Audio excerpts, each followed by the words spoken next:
So can you tell me about how you got into the Peace Corps and when you first realized this was what you wanted to do? My senior year of college, I knew I wanted to go abroad somehow to volunteer, and I looked into the Jesuit Volunteer Corps. I looked into Peace Corps and some different organizations, and Peace Corps was by the far the most organized. Mm-hmm. And I was able to, because I really wanted to go to a Spanish-speaking country, so I was able to say I wanted to go to a Spanish-speaking country, and I wanted to work in health, and I mean, they were really the most organized in letting me be able to choose that. Cool.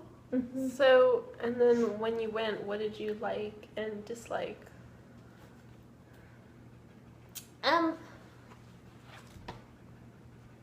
I mean, it's good and bad. When you are in Peace Corps, you're placed in a site all by yourself. Mm. So you are near other volunteers, but you're not here, grab that. You're not placed with somebody. Mm-hmm. So, which is, at first, it's really hard because you've got to then learn language. You've got to make friends in your site.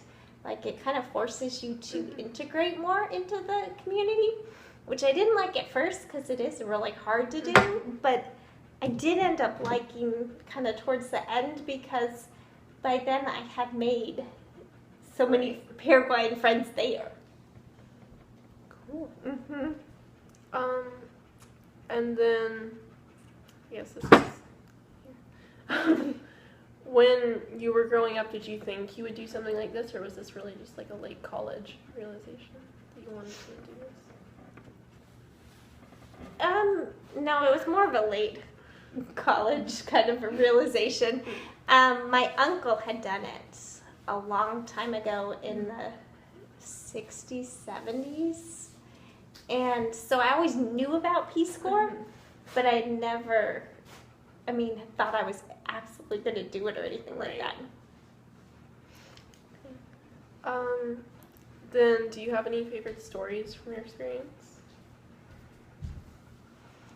God, it's all that you are the complete fish out of water. Mm-hmm. So I lived in a town of 400 people, and I was the first foreigner they had ever seen. So it's pretty much the equivalent of having dropped a little green alien down in the middle of this town because, I was the first non-Paraguayan they had ever seen. So everything I did was interesting to them. Like they watched everything I did.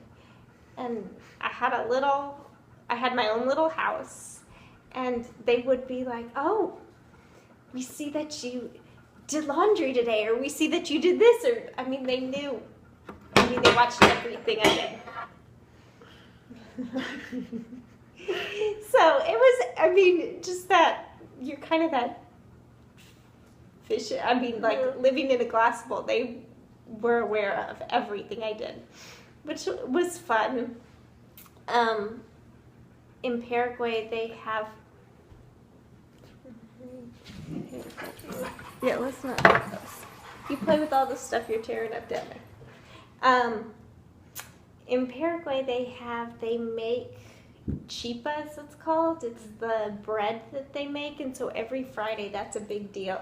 Is all the women get together, and they make bread in the afternoon. And they also, one of their big traditions is they drink a tea called tereré. And they drink it 4 to 5 times a day. They drink it cold in the summer when it's hot, and they'll drink it hot in the winter when it's cold.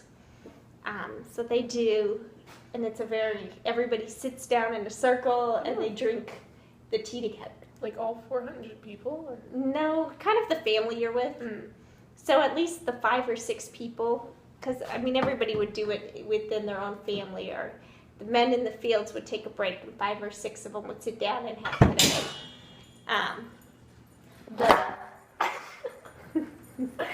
Okay. the women, like whatever group of them are together, would take a break and have today.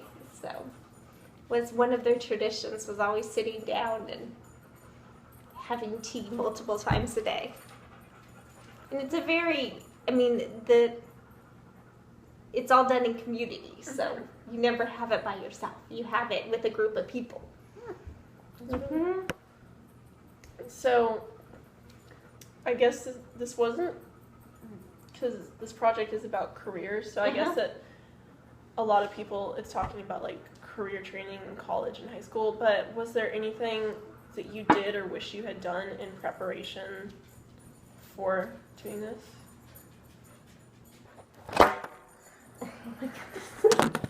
Okay.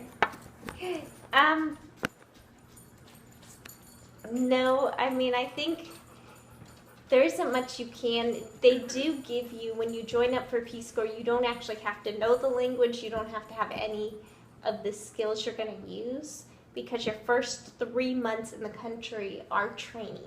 Mm-hmm. So we did 4 hours of language training in the morning. We had lunch, and then we did 4 hours of technical training, which mine was in the realm of health and sanitation, in the afternoon. We did that Monday through Saturday. We only had Sundays off for 12 weeks. Wow. It gets pretty intense training. You get a lot and really fast. Yeah. So there isn't really kind of anything you need to prepare ahead of time to go. You do have to, they do require that you have a college degree. Oh. So they do require that you have graduated from college to apply. Mm-hmm. Is there anything you wish you had done differently about it? If I would have done it differently?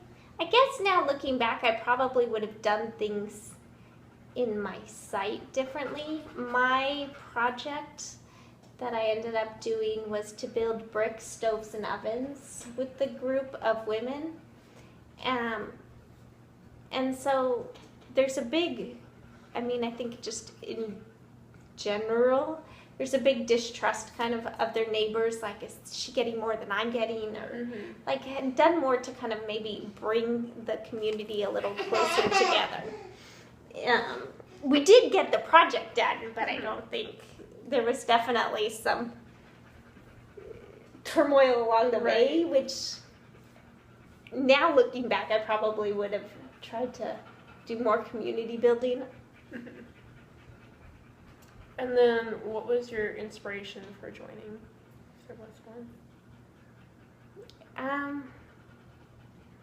I guess my inspiration was I really wanted to do, when I graduated from college, I really wanted to work in international kind of relations, and you need international experience, except how do you get international experience when you've just graduated?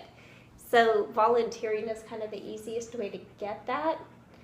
And then while I was there is when I changed and decided I wanted to do nursing. And so then came back and went to nursing school instead. Oh, wow. So then, why did you initially pick the health and sanitation? I mean, I guess it's always something I had been interested in, but it was basic health and sanitation. Washing your hands, washing your fruits and vegetables, making sure that your latrine is sanitary. And so, I mean, what we did there was very basic, the basic health of boiling your water because it isn't clean water, that kind of stuff. Are you still in contact with like the people you met? I am actually. It's funny because while I was there, none of them really had ever access to a cell phone or to the internet. But since I've left, there is a group of people who left and are now working as kind of maids or nannies in Buenos Aires, Argentina. And there they have gotten on Facebook. And so through Facebook, like recently, I've reconnected with some of the people there. So, because I don't know if the town I was in has we had electricity, but we did not have running water. There was well water. And there was definitely nothing, like, there was only 3 TVs, I think, in the town, 1 car. Yes, you can throw it. I mean, just really not a lot of stuff. So I don't know if they have access to internet, but a couple of the girls who are now in Argentina have contacted me. So I've gotten to have a little bit of idea of what people are doing. That won't end. So like, in the beginning, what were your impressions of what you were going to do versus the end? Like, expectations versus like what actually happened?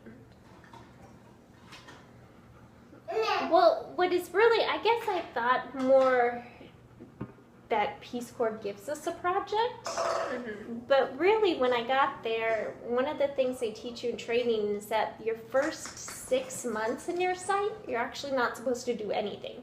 Mm-hmm. You're supposed to meet people, learn the language, and kind of integrate yourself into the community. Mm-hmm. So, I mean, and then you pick a project. So they show you a bunch of different things that people have done. Like, people have done water projects, or these oven projects, or latrine projects, sanitation. So, but they don't, so you kind of pick it. And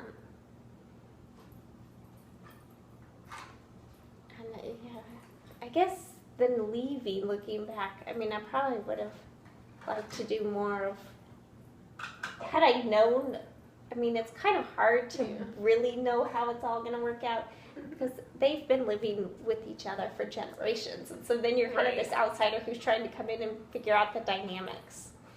So trying to do more of a little bit more of bringing people together. Because there were, like, so-and-so doesn't talk to so-and-so because of something that happened 40 years ago. And those kind of was that like hard to deal with?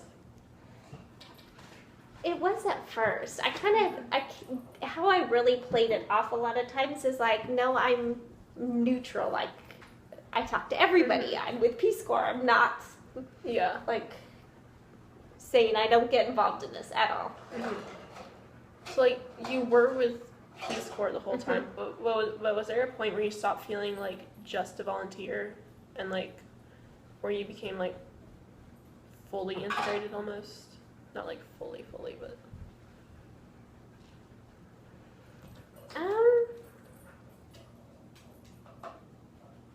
I would say it definitely, like, the first year, I didn't feel integrated at all. It was one of those that kind of was like, okay, time's passing slowly. And more the second year you're there, because you're there for 2 years. It just flew. I mean, it was kind of, and I don't know when the change happened, but it was just, like, when it went really fast after that. I remember time was flying. There was all kinds of things that I was doing, and people, and it wasn't, no longer had that kind of homesick feeling. So.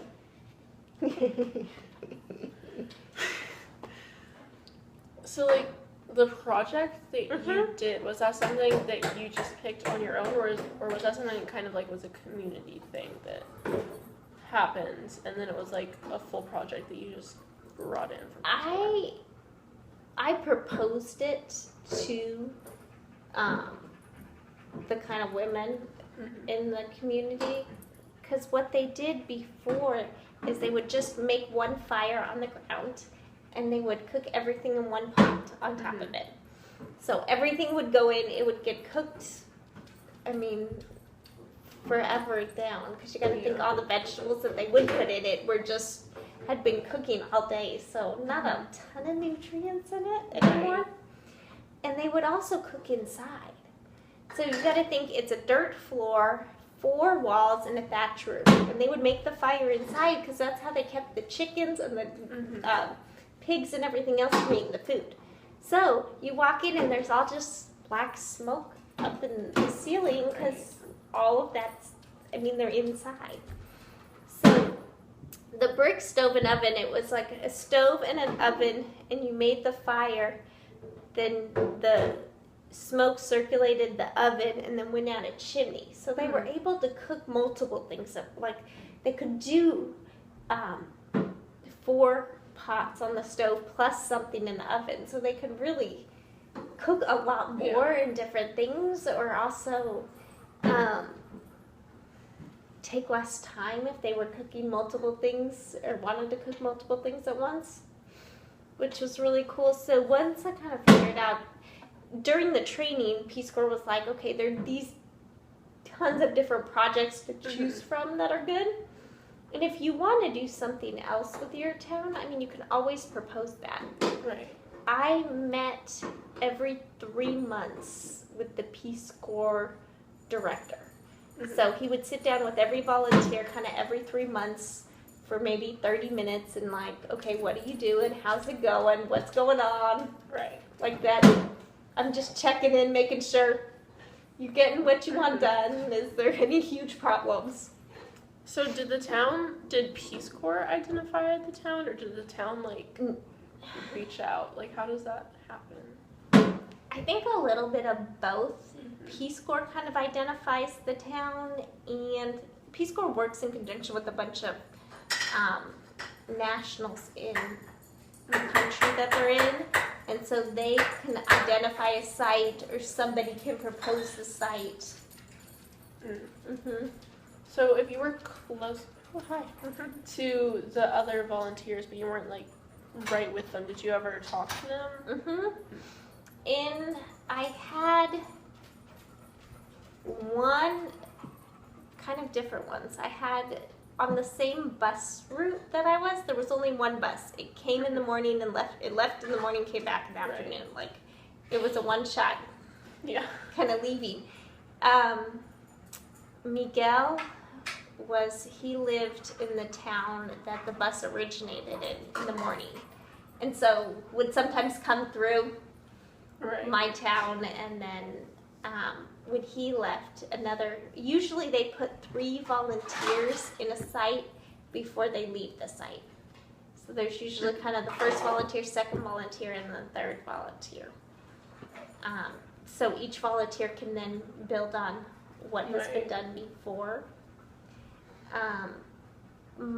The guy who was there before me, I was the second volunteer. He did a running water project, but to get the money for the well, they did it through the World Bank. So it actually kind of he did the project and set the wheels in motion, but it actually never got finished until I was leaving. Like it took 2 more years. So that's my...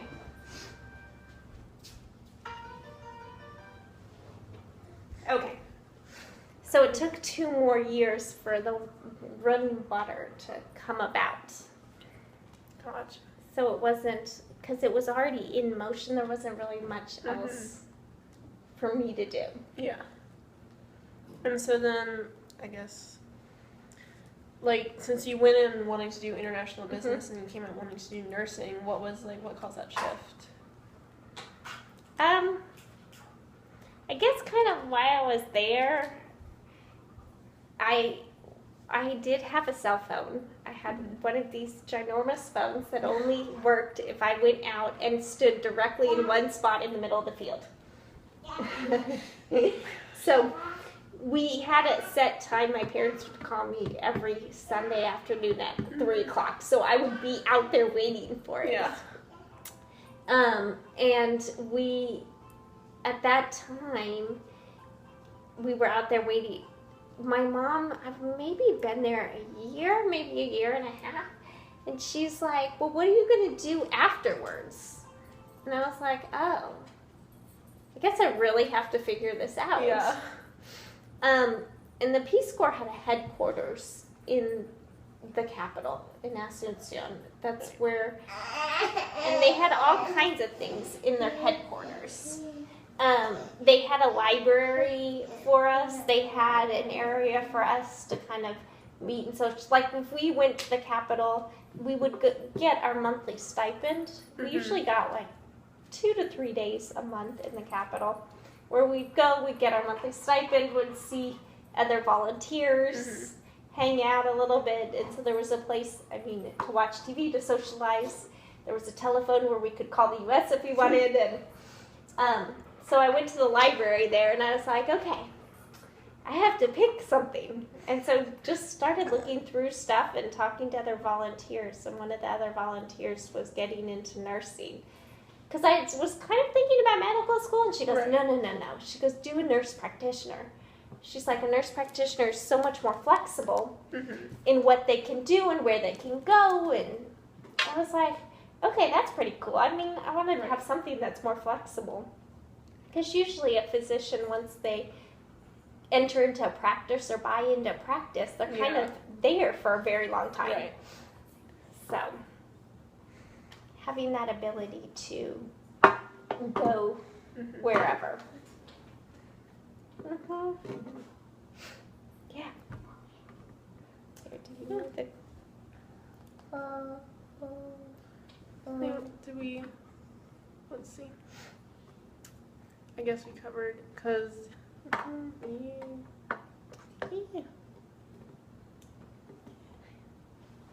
Yeah, I think it was a really great experience, and it's worth doing. It is difficult. It is difficult to leave everything behind and to take off into another country where there's nothing. Then did you come back and just take some time to? It really does take some time to come back and adjust. I came back and I had a panic attack in the grocery store. Because for 2.5 years, like, your choices are, here's the milk, here's the cheese, here's the pasta. There's no choice. Oops. And to come back and there were all these choices, I was like, okay, what do I do now? Oh my goodness, there's so much stuff. But okay, we'll just leave that. Okay. There was just so much stuff. It was that kind of like realization that we have so much here, and just after 2 years of not seeing it, you really kind of forget how much there is. Yeah. So that was hard. And then coming back during the 2 years that I was gone, the iPod came out. Oh. And so I came back and everybody had one, and I was like, what is that? I didn't even know what it was. I was like, I have no idea what that is. It was one of those things because you don't have any idea of what's going. There is no technology. Right. There is no. But. Like, just the iPod or the iPod Touch? No, that's just the iPod. So I was there 2003 to 2005. And so it was in